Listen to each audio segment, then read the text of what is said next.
Que bom estarmos juntos mais uma vez. Espero que esteja tudo bem com você. As freiras secularmente dedicaram a sua vida em razão dos ensinamentos e dogmas da Igreja Católica, e por isso eram consideradas mulheres sacras, tendo certos prestígios na sociedade envolvente. No entanto, algumas freiras protagonizaram episódios polêmicos e até mesmo representativos ao longo da história. Número 1. Elizabeth Barton, a visionária.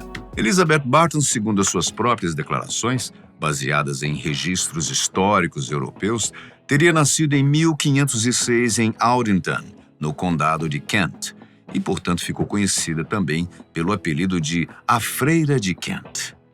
A freira britânica sofreria com as excêntricas execuções do rei Henrique VIII, o segundo da dinastia Tudor.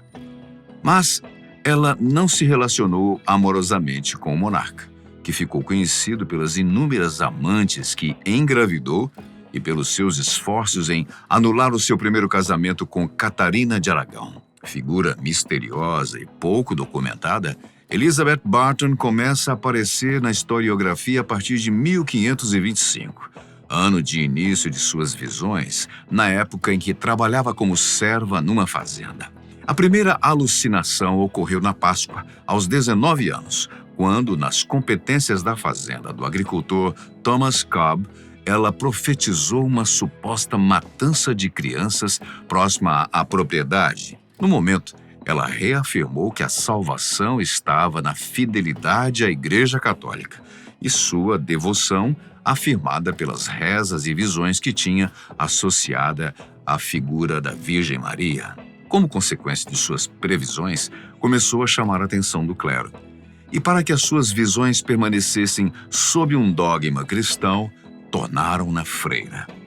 Mas a chamada Freira de Kent, cujas profecias levaram à sua execução, tem sido fonte de várias controvérsias históricas acerca dos seus conhecimentos sobrenaturais, ou por alegações que questionavam a idoneidade de suas visões. Elizabeth Barton provocaria a ira do rei devido às profecias contrárias ao seu matrimônio com Ana Bolena.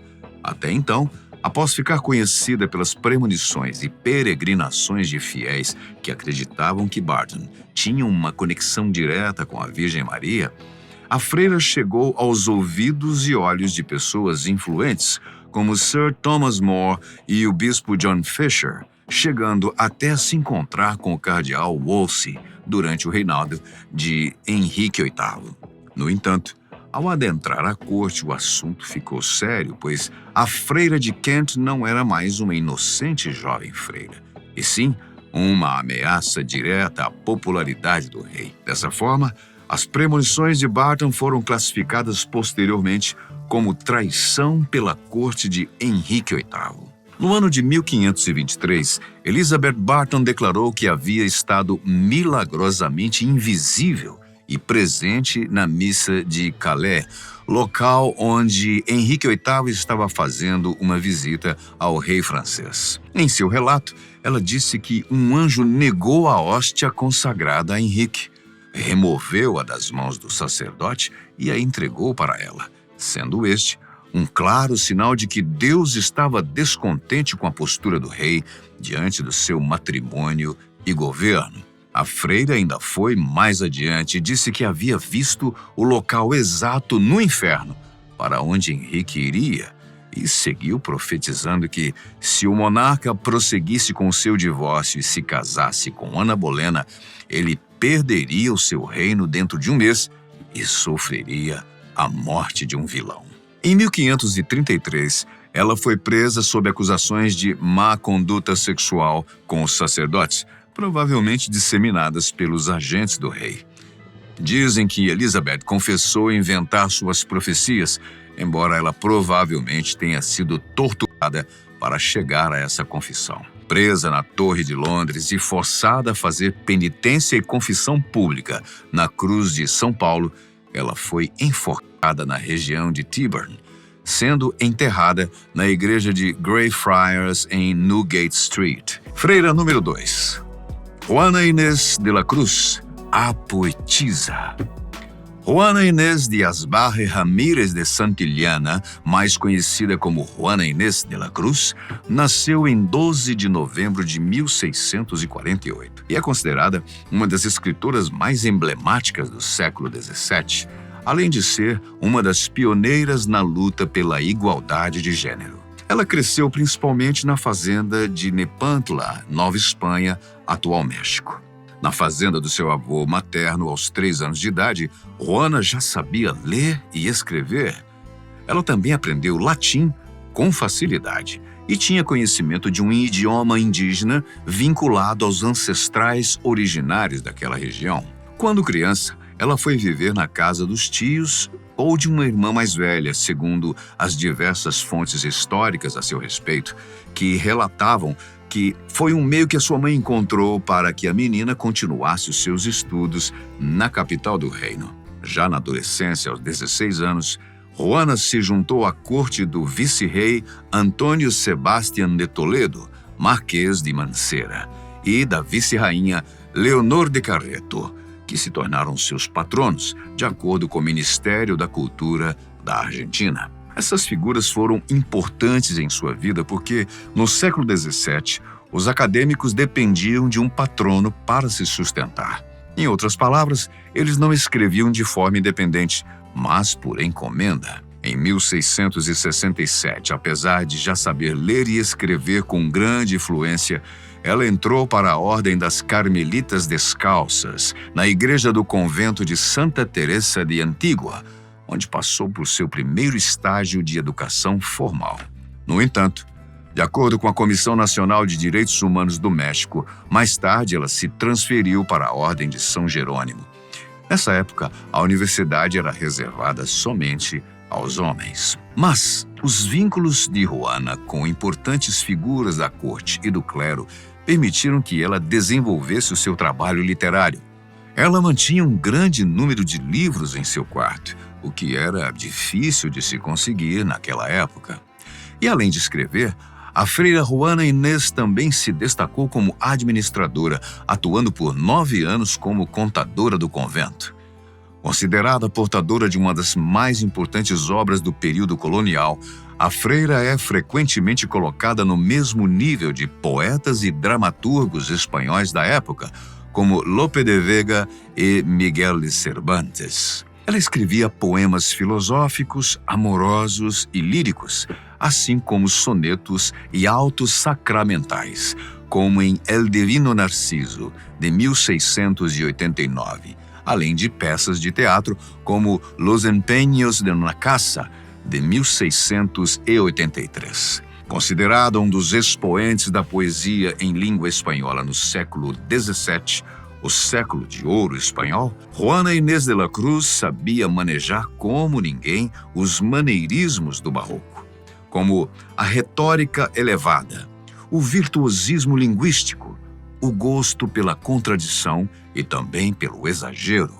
E, através dos seus textos, defendia o direito da mulher à educação, se envolvendo inclusive num acirrado debate teológico com o padre Antônio Vieira, expoente do barroco luso-brasileiro. Em seus últimos anos, renunciou às letras devido à perseguição das autoridades católicas. A vida íntima da freira poeta, no entanto, permanece envolta em mistério. Na falta de documentos, a vasta correspondência de Sor Juana se perdeu e não foram poucos os que fizeram leituras detetivescas de sua obra para tentar decifrar os seus enigmas biográficos, na tentativa de diagnosticar os tormentos do seu coração.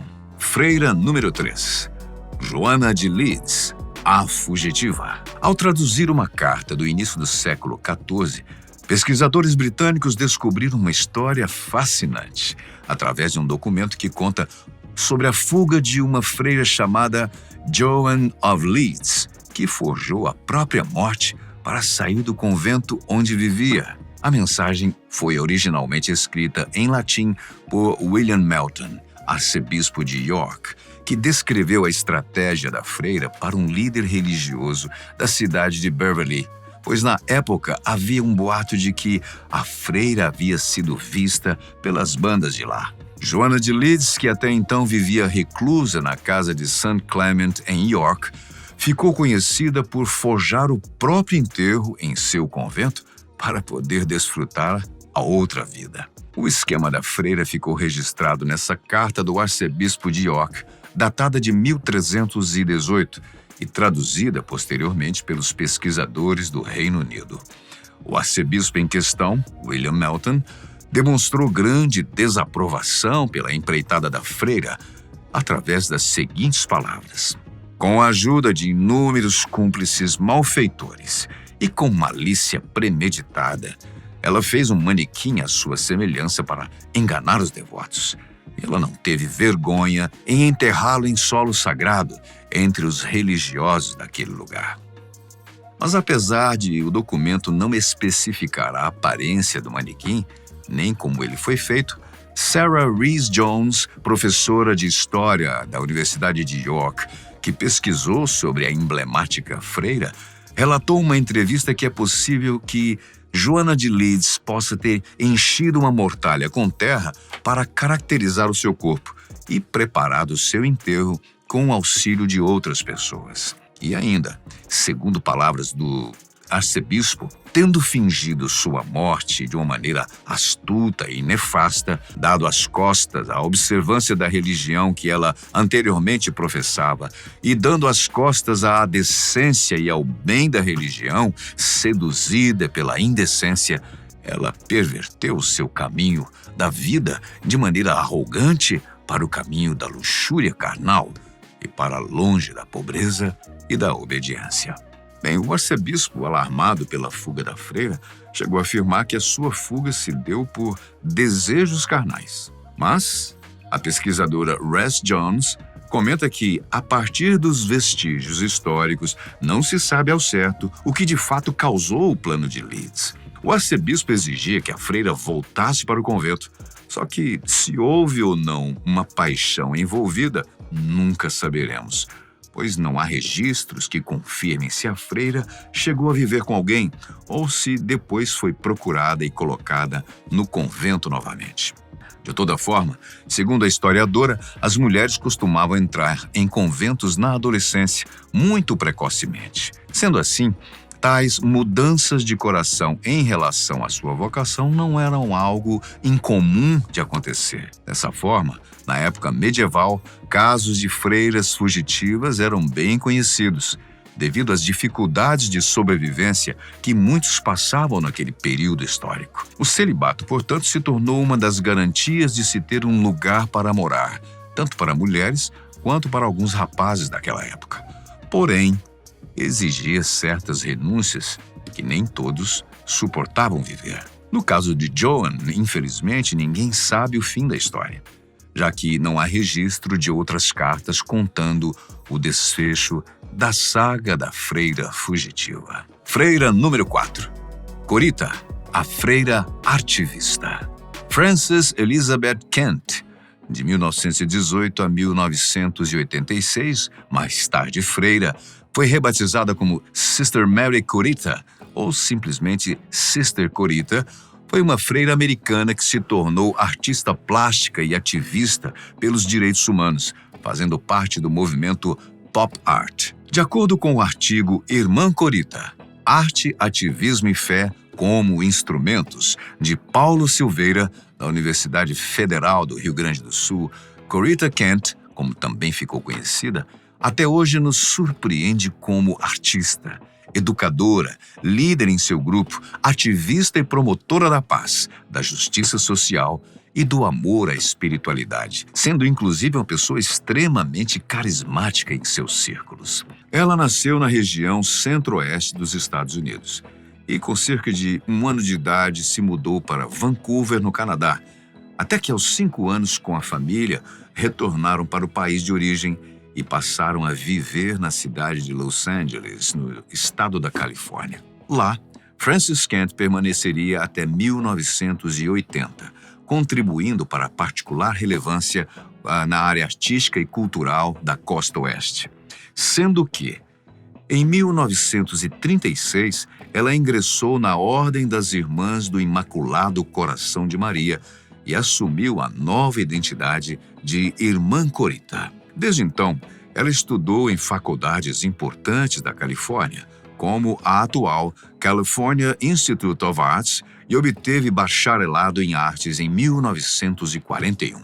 Em seguida, seguiu com a pós-graduação, cursando mestrado em História da Arte na Universidade do Sul da Califórnia, em 1951, e atuou como professora de artes na Escola da Ordem Irmãs do Imaculado Coração de Maria, na Califórnia. Durante o mestrado, ela teria se aproximado da serigrafia graças a esforços próprios e aulas iniciais de Maria Sodi de Ramos Martínez, viúva de Alfredo Ramos Martínez, considerado o pai do modernismo mexicano. Como professora de artes e artista, a freira ganharia destaque crescente nos anos seguintes. O Instituto Católico de Ensino para Mulheres, onde Kent lecionou, é de origem catalã, de meados do século XIX, e separou-se da Congregação Espanhola em 1924. Bastante progressistas, as escolas das Irmãs do Imaculado Coração de Maria, em Los Angeles, se destacavam em proporcionar espaços para mulheres pioneiras em profissões não acostumadas a ter mulheres. Esse, inclusive, era um dos slogans das divulgações sobre os institutos, para promoverem as suas formações ao público da costa. A congregação, por ser bastante progressista, proporcionou a Corita Kent um espaço de liberdade e autonomia para a sua expressão artística. Assim, de acordo com o blog de Mila Petrie, Corita teria se tornado chefe de departamento de arte da faculdade do convento.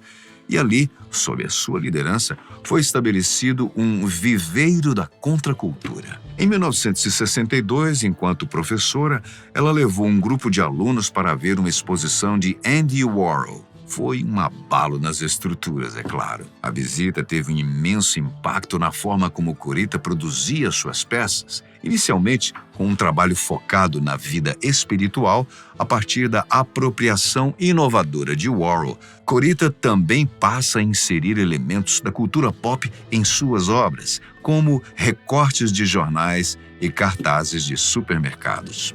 As palestras organizadas por Corita e outra freira identificada como Irmã Meg no departamento de arte, especialmente nos anos 60, são notáveis do ponto de vista dos convidados que participavam das rodas de debates, como Leonard Stein, John Cage, Alfred Hitchcock, Jean Renoir, entre outros grandes nomes. Adiante, o trabalho de Corita ficou muito popular durante os protestos sociais e por direitos humanos nos Estados Unidos nas décadas de 60 e 70.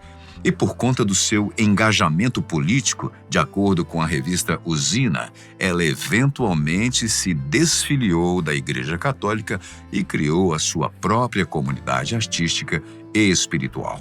Sua principal técnica artística foi a serigrafia, na qual ela era autodidata e tinha predileção por desejar fazer um artístico ampliado de forma democrática e acessível. Uma curiosidade é que, na década de 60, Corita Kent, junto com seus alunos, desenvolveu uma lista de regras para estudantes e professores que se tornou bastante conhecida e pode ser encontrada em diversos sites e catálogos de arte. A revista Usina traduziu a lista e vamos ressaltar alguns pontos relevantes para o processo artístico a quem possa interessar. Regra número 1. Encontre um lugar em que você confie e tente confiar nele por um tempo. Regra 4. Considere tudo como um experimento. Regra 5. Seja autodisciplinado. Isso significa encontrar alguém sábio ou inteligente e escolher segui-lo. Ser disciplinado é seguir um jeito bom. Ser autodisciplinado é seguir um jeito melhor. Regra 6. Nada é um erro. Não há vitória sem fracasso. Somente o fazer. Além das 10 regras, ela encerra o texto com dicas úteis. Esteja sempre por perto. Venha ou vá para tudo. Sempre vá às aulas. Leia tudo o que puder conseguir pegar. Assista aos filmes com atenção, com frequência. Salve tudo, pois pode ser útil mais tarde. Em 1968, após uma série de conflitos com um cardeal conservador que convocou freiras para refrear suas manifestações políticas e que chamou seu trabalho de estranho e sinistro, Corita deixou a igreja para seguir uma carreira de artista em tempo integral e educadora de artes. Ela criou centenas de trabalhos de serigrafia como pôsteres, murais e capas de livros. Seu trabalho incluiu selos para o Serviço Postal dos Estados Unidos e o Rainbow Swash, a maior obra de arte do mundo, cobrindo uma área de 46 metros de largura de um tanque de gás natural em Boston. Mila Petrie ressaltou que uma característica interessante do trabalho de Corita Kent sempre foi o aspecto democrático, tanto na forma como era montado, como também na forma como foi precificado e difundido no mundo. Suas impressões eram vendidas por meio da comunidade do Coração Imaculado por apenas $50 e nenhuma das suas edições foi numerada individualmente, pelo fato da artista e educadora não querer criar uma hierarquia entre as diversas versões de uma mesma impressão.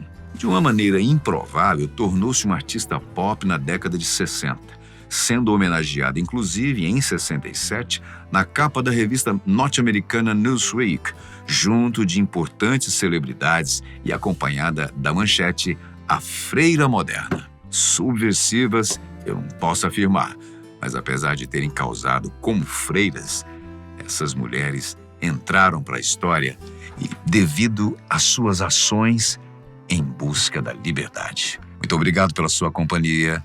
Até a próxima.